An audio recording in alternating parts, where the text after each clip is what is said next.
Sam Bankman-Fried, who was supposed to say today, "I effed up." Those were the exact words of his testimony before the House Financial Services Committee, the House Banking Committee as well, except for the fact that he wasn't able to give that testimony because he was in jail. There are bad days, and then there are Sam Bankman-Fried-like bad days that he had today. Rather than basking in the Bahamian Sen, the disgraced crypto king now sits in jail awaiting possible extradition to the United States. SEC, 2 counts of civil securities fraud. CFTC, 2 counts of fraud.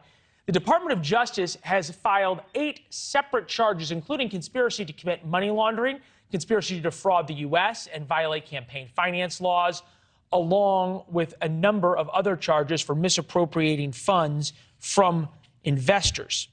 Just so we're all on the same page, SBF, as he's known, started FTX, a crypto exchange.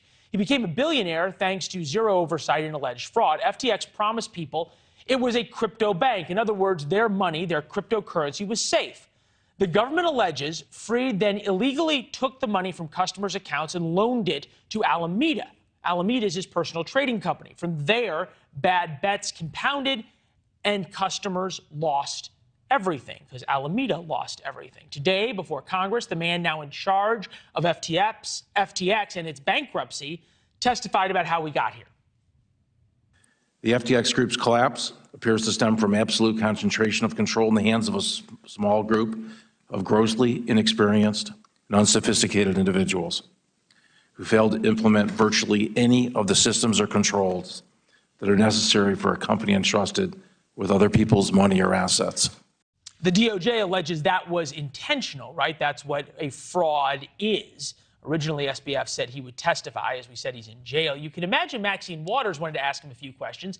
She blew him a kiss when he testified before her committee a few months ago, last year. SBF flooded Washington with cash. He became a favorite son of crypto and lobbied hard for favorable regulatory status. He was one of the largest donors to political campaigns over the past year. Congressman Sherman is a member of the House Financial Services Committee with us now. Congressman, we appreciate you being with us. Thank you. And look, credit where credit's due. You've always been skeptical of cryptocurrency and pushed for more regulation. December 7th, 2021, Sam Bankman-Fried testified before your committee. What does it say that someone was, in the words of the DOJ, of the prosecutor, was able to perpetrate one of the biggest financial frauds in American history while he was testifying before the committee, and nobody asked questions that was able to find that out? Well, you only have 5 minutes. I don't know if you can quite get a criminal to confess his crimes right there. I'm not just a skeptic of cryptocurrency. I have called for 5 years to prohibit all Americans from investing in crypto. And Sam Bankman-Fried is not just a snake in the crypto garden. Crypto is a garden of snakes, and Americans should not be investing in it. You wrote this in a statement. A great deal of attention has been given to the former FTX CEO's political donation to Democrats in the tens of millions of dollars. However, we've seen Ryan Samale, CEO of the Bahamas-based FTX markets, donate $23 million to Republican candidates, campaign groups, and the like. Did you get any money? If so, would you give it back? Should all politicians give back the money from these guys? Well, they spent money against me and several of my allies in Congress, and we all prevailed. Obviously, if you received money from Sam Bankman-Fried, it wasn't his money. He stole it from the customers, and that money should be returned not to Sam Bankman-Fried, but to the customers.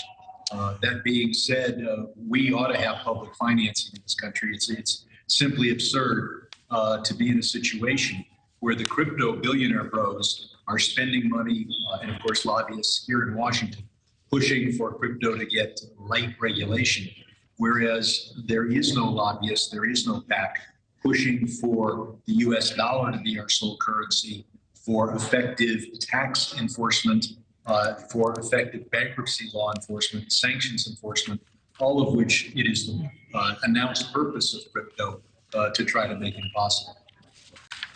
Thanks for watching. Go to newsnationnow.com to find NewsNation on your television provider. And don't forget to subscribe. Click the red button to get more of NewsNation's fact-driven, unbiased coverage.